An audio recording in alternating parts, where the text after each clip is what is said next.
Hey, salut les gars! Je suis avec mes potos, les Blues Brothers, puisque nous sommes 3 aujourd'hui. Les Blues Brothers d'habitude sont 2, mais on est en pleine vacances, en plein mois d'août. Il y avait un enfant caché qu'ils ont enfin reconnu. Il y avait un enfant caché. Il est là-bas l'enfant caché. Ah, et on comprend qu'on l'ait caché. Bon, vous pouvez le voir, nous sommes de très bonne humeur après quelques tu préfères pendant ces vacances. On avait envie de se faire un petit débat, et non, ce ne sera pas sur la musique, ce ne sera pas non plus sur les Blues Brothers, sur les meilleurs films de tous les temps. Ni sur l'état mental de Stephen Brown. C'est clair. Non, donc ce sera sur la place de Tony Parker, parmi les meilleurs meneurs du 21e siècle. On l'a mis en concurrence avec des meneurs de grande qualité, on va pas se mentir. Des meneurs qu'on aime bien, des meneurs que vous allez découvrir tout de suite. C'est l'heure du grand débat des vacances. Wow, here we go. He went right over Bryant.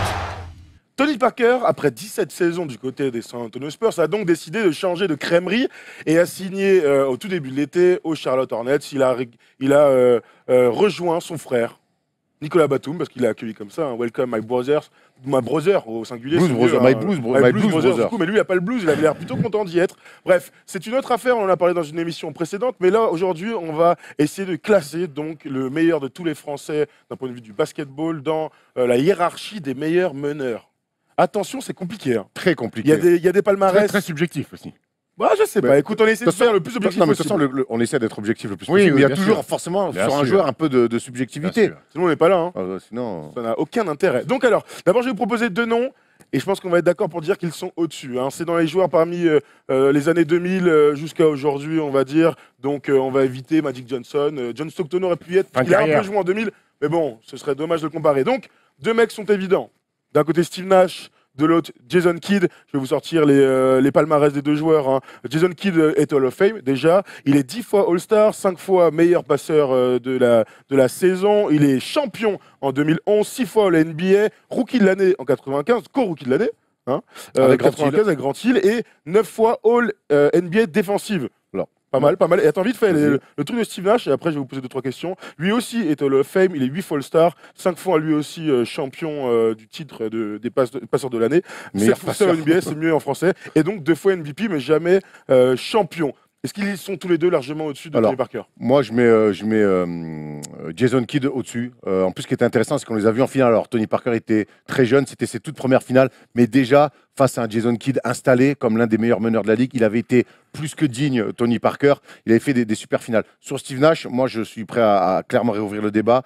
Il y a quand même un mec, certes, qui a 2 titres de MVP, il y en a un qui a 4 titres NBA. Alors, tout le monde n'a pas joué avec Duncan, certes, mais bon, il me semble qu'il a eu des mecs aussi à côté de lui, Nash. Et moi, j'ai toujours pensé que Nash avait certes un système, mais jouait que d'un côté du terrain, et que Tony avait réussi à faire des minima de l'autre côté. Et puis dans les vis-à-vis, sur leur confrontation directe, j'ai jamais vu Tony Parker se faire démonter. Par contre, j'ai vu Tony Parker mettre des paniers importants dans les fins de match sur des séries de playoffs importantes. Ouais, j'ai tendance à être d'accord avec Arwan. Jason Kidd, pour moi, est au-dessus parce qu'il a le titre de NBA, parce qu'il a un jeu qui est beaucoup plus complet que celui de Tony Parker en termes de rebond, en termes de passes décisives. Sur le scoring, peut-être pas au même niveau que Tony Parker. Et puis en plus, Jason Kidd, c'est un joueur qui a su se réadapter au jeu. Après, c'est devenu un énorme tireur à 3 points. Je crois qu'il est sur le podium du plus grand nombre de tirs à 3 points inscrits en carrière NBA. Sur Steve Nash, le débat pour moi, il est ouvert. Comme l'a dit Arwan, certes, 2 titres de MVP. Mais Steve Nash, on l'a vu jouer que dans un système, le système Mike D'Antoni, où c'était du run and gun, avec Amar'e Stoudemire, du pick and roll à outrance. Je ne remets pas les qualités de Steve Nash, qualité de passeur exceptionnelle, incroyable, un des meilleurs joueurs de pick and roll de l'histoire de la NBA. Terrain en pente pour Steve Nash, quand il fallait attaquer. terrain en pente. Par contre, quand il fallait défendre, c'était un col du Tour de France hors catégorie. Et surtout, Steve Nash, pour moi, ce qui fait tâche, c'est qu'il s'est fait stopper par Macandu Massi. Et pour moi, tu peux pas être... C'est vrai qu'on pourrait parler de tous ces joueurs. On a un champion olympique en Jason Kidd, on a Tony Parker qui a une carrière internationale, on n'a pas présenté, il est champion d'Europe. On a aussi Steve Nash qui fait une demi-finale de Jeux Olympiques en 2000 quand même. Ouais, mais après... C'est pas dégueu, on est en train c'est pas dégueu. défoncer un cumé là. Attention, là on parle de l'élite. Alors il faut essayer de trouver des points faibles. Après Steve Nash, j'aurais bien voulu le voir dans une autre équipe, dans une autre façon de jouer, voir si ça aurait pu fonctionner dans un jeu un petit peu plus, pas up-tempo, mais organisé, dans un système de jeu où on va peut-être au bout de 16, 17, 18 secondes. Et surtout, il s'est jamais mis dans le dur défensivement. Il a toujours été ciblé. Ouais, mais regarde, si on le mettait demain en Spurs, alors j'enlève rien à Tony Parker, hein, mais intrinsèquement, on peut imaginer que Steve Nash, dans le rôle de Tony Parker, il leur ferait énormément de bien aussi aux Spurs, c'est qu'ils auraient peut-être gagné autant de titres. On part du principe que Steve Nash ferait du bien à n'importe quelle équipe. Maintenant, oui, effectivement, si on inverse les rôles, je ne suis pas sûr que les Spurs auraient gagné moins de titres, en tout cas, ou est-ce qu'ils en auraient gagné plus aussi? Je ne suis pas non plus sûr. Je ne suis pas sûr que Steve Nash aurait fait les mêmes chiffres, parce qu'avec Tim Duncan et David Robinson, mec, sur les pick and roll, la vitesse où elle est à Sotomayor pour finir au cercle, tu ne retrouves pas ces qualités.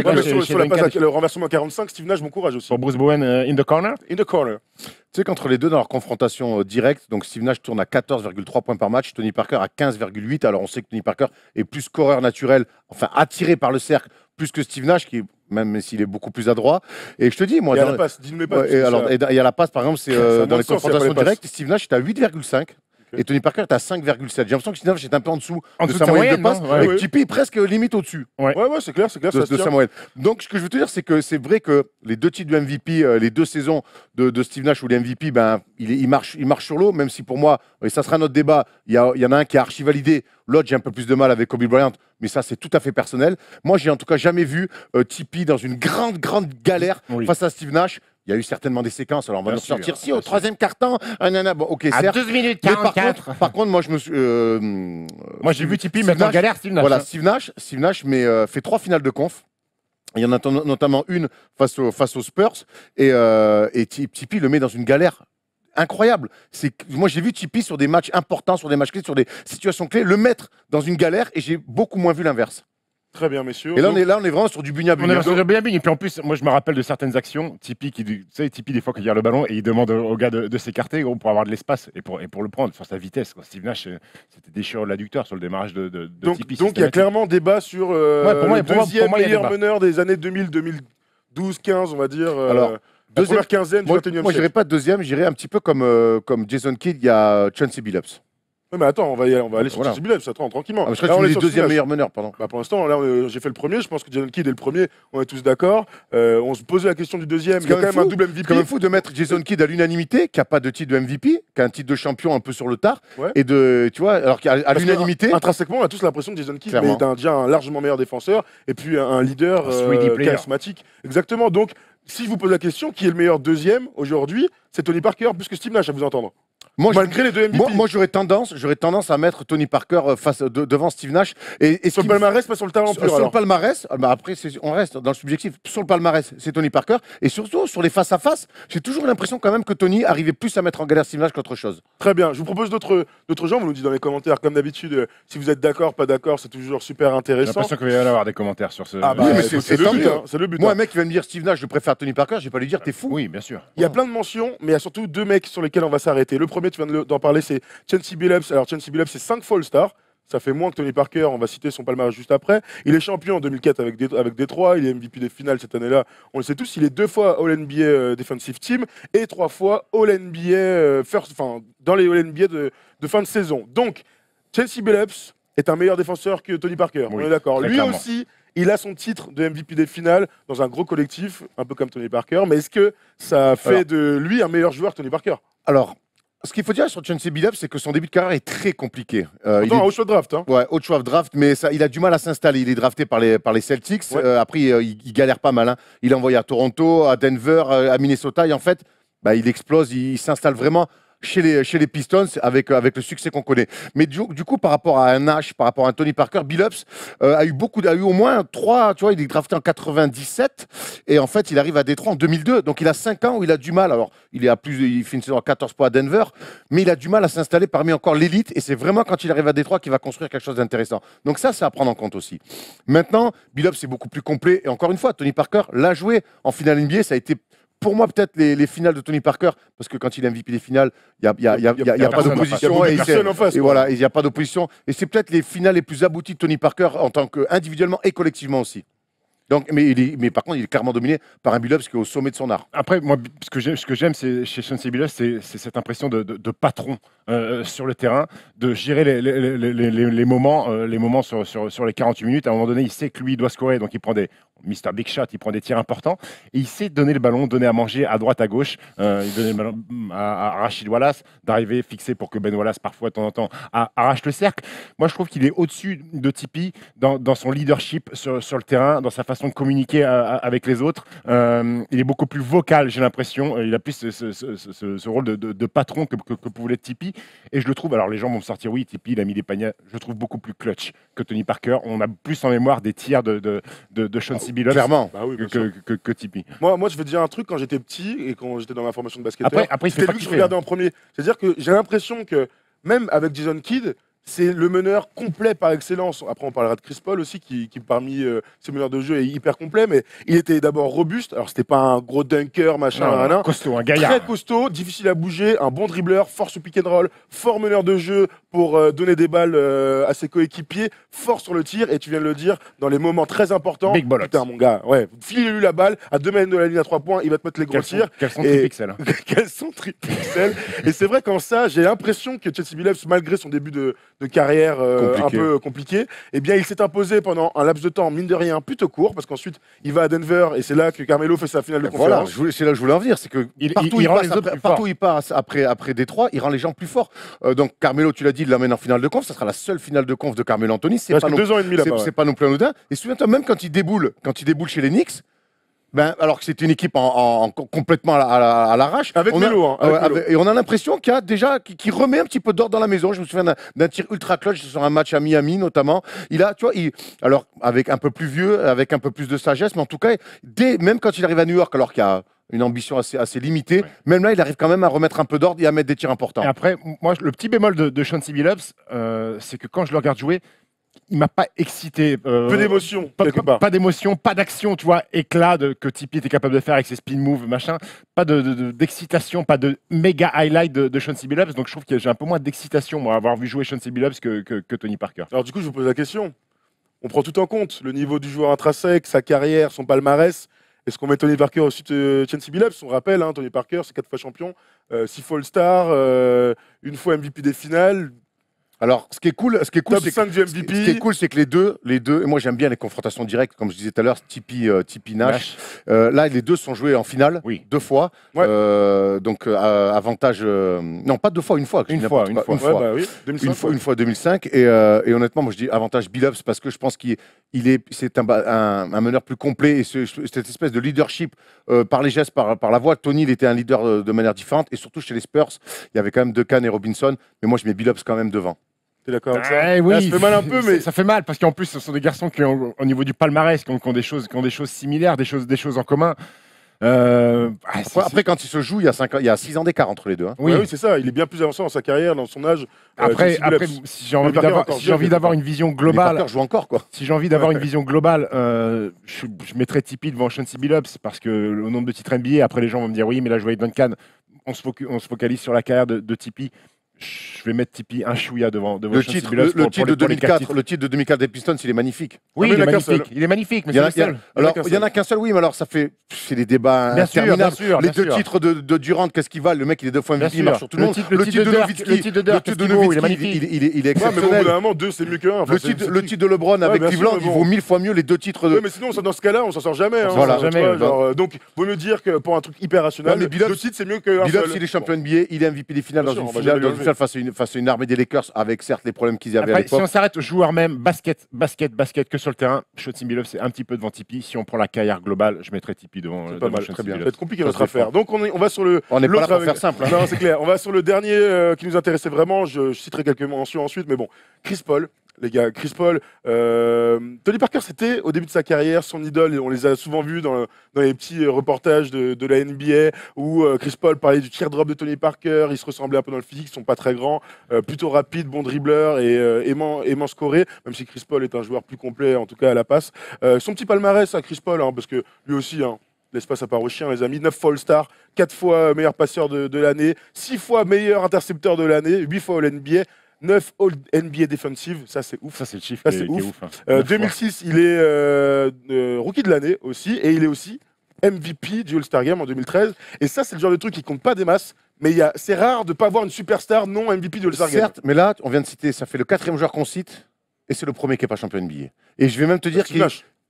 Steve Nash, mais qui est pas MVP ou champion NBA et qui vient juste de découvrir les finales de conf cette année. C'est vrai. Et ça pour Chris Paul, en fait. Et qui les a quasiment pas joués. Ouais, et le gros. si, il rate juste le match 7, il est énorme, en finale, jusqu'à sa blessure. Match 6, jusqu'à là, il est énorme. Mais. C'est le gros problème, je crois, de Chris Paul. C'est pour ça que moi, je le mets derrière les trois garçons qu'on vient de citer. Parce qu'en playoff, il y a le choc 3-1 face à Houston, il y a 2 ou 3 ans de ça. Voilà. Je crois que le gros bémol aujourd'hui de Chris Paul, c'est les playoffs. Et même si on n'oublie pas son tir, Tipeee a un choc aussi. Hein, contre le 8, ils sont à 2 doigts de gagner. Ils sont déjà en train de célébrer. Ray Allen met le tir dans le corner. Il y a un choc aussi. Il y a un choc s'ils sont champions de NBA, c'est lui le MVP des finales. Hein. Donc s'ils appellent ça choqué, il met quand même un panier au buzzer au game 1. Il met un panier au buzzer au game 1. Il met un énorme tir juste avant. Il met un énorme tir à 3 points juste avant. Mais tu parles de choquer. Les Spurs, Tipeee aussi. Je suis pas sûr que ça soit comparable. Oui, mais après, tu en parles à Tipeee maintenant, je pense que c'est encore là. C'est sûr. Après, ils ont bien fait de gagner l'année d'après. Oui. On est d'accord sur ces finales-là. S'ils gagnent les Spurs, c'est Tipeee MVP.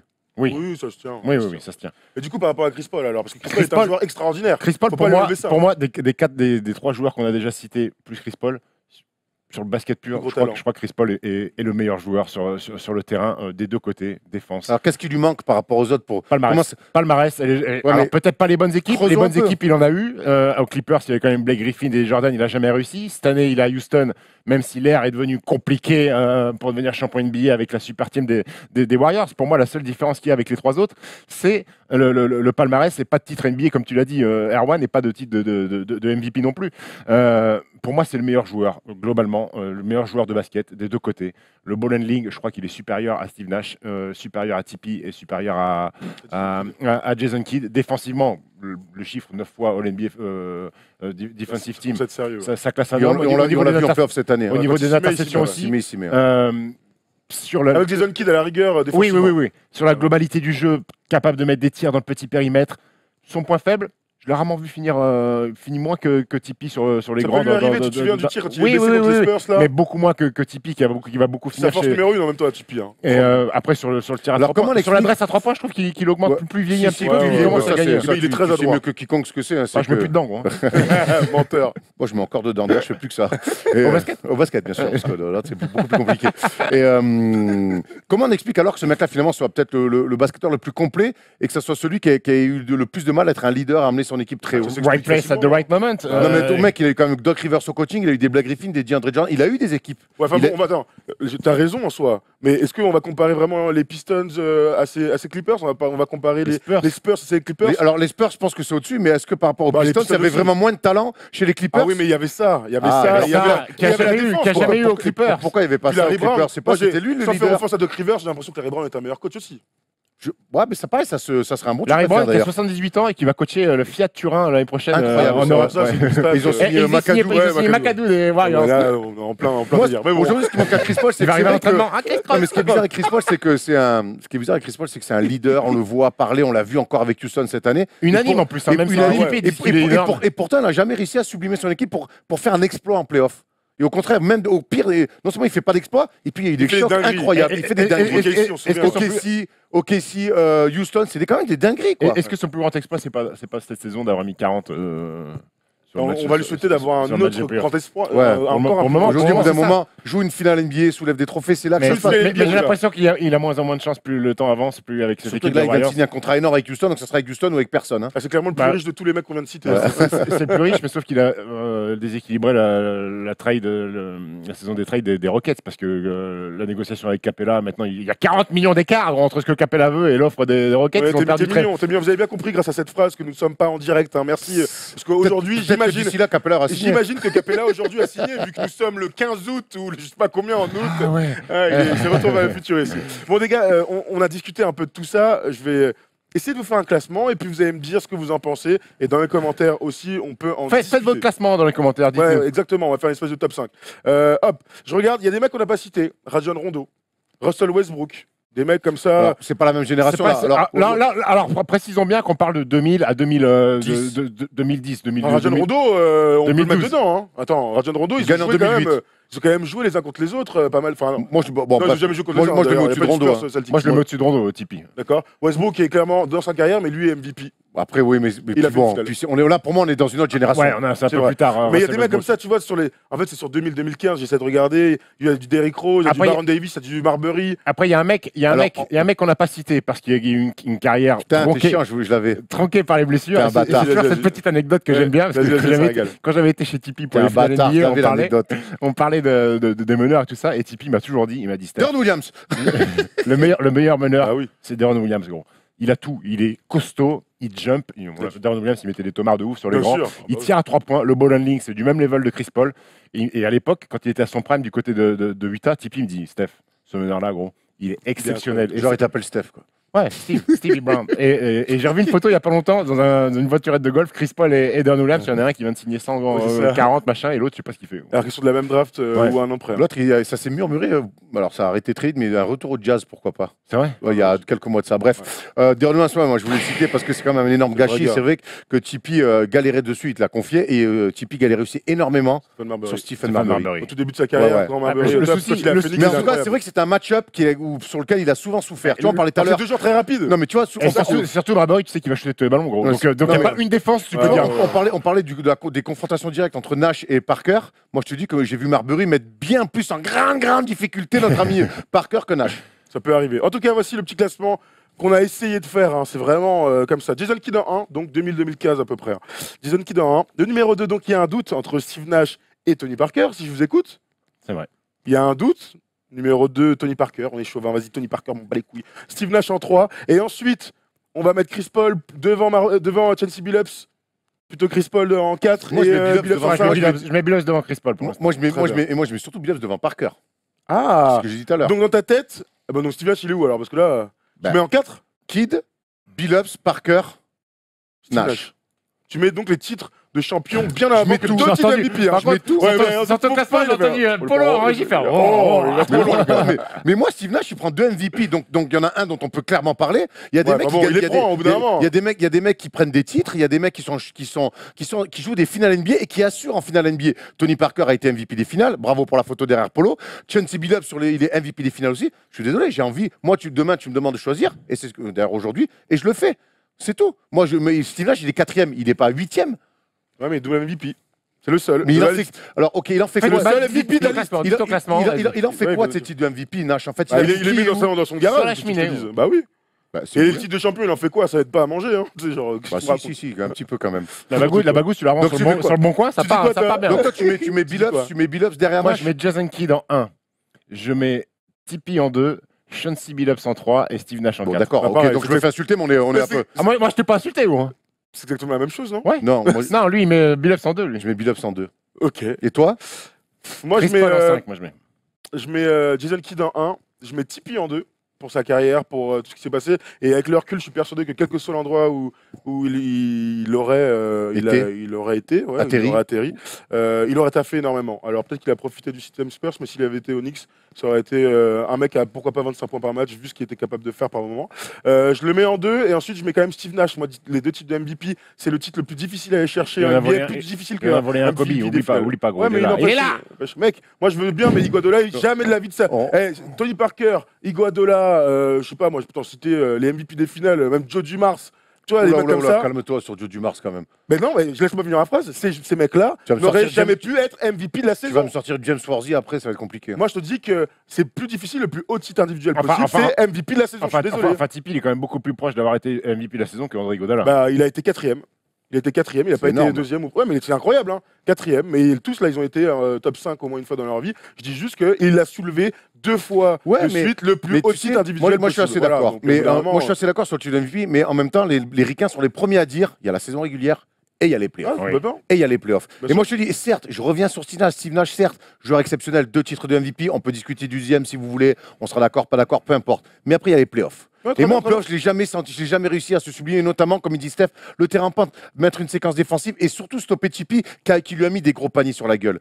Donc, moi, ça, et ça m'a toujours gêné, et c'est tout à fait personnel chez Steve Nash, c'est de se dire systématiquement, peu importe le moment, de se dire, moi, je vais gagner en mettant plus de points que les autres et pas en disant, je vais en encaisser moins. Et C'est ça une m'a philosophie toujours de vie, gêné. écoute, hein. C'est une philosophie, et puis on ne saura jamais si Robert Torrey n'avait pas fait cette dinguerie à côté de la table de marque, si Phoenix, qui était peut-être la meilleure équipe cette saison-là, serait allé. Le rendez-vous, tu vois, et donc, je te dis, voilà, la saison régulière, les playoffs et puis les finales. Les finales, c'est le moment, c'est là où il faut être bon, c'est là où tu soulèves le titre. Et les mecs qui ont jamais eu l'occasion d'y aller, mais c'est quelque part, il leur manque quelque chose. Exactement. Tant pis, en tout cas, moi, je le mets très haut, Steve Nash, le titre de MVP. Pour moi, c'est le must. Bref, dites-nous dans les commentaires si vous êtes d'accord avec Erwan, d'accord avec Steph, puisque mine de rien, vous avez exactement le même classement. D'accord avec moi. Non, on a Billups, c'est Parker.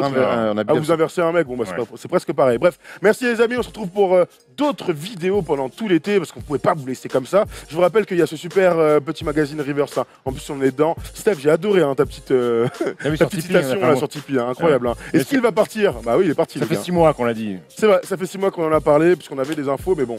Bref, c'est une autre affaire. Merci les amis de nous avoir suivis, c'est toujours très cool d'être aussi nombreux pendant tout l'été sur les vidéos. Il y aura d'autres tu préfères jusqu'à la rentrée en septembre. Merci à tous, ciao, vive les Blues Brothers.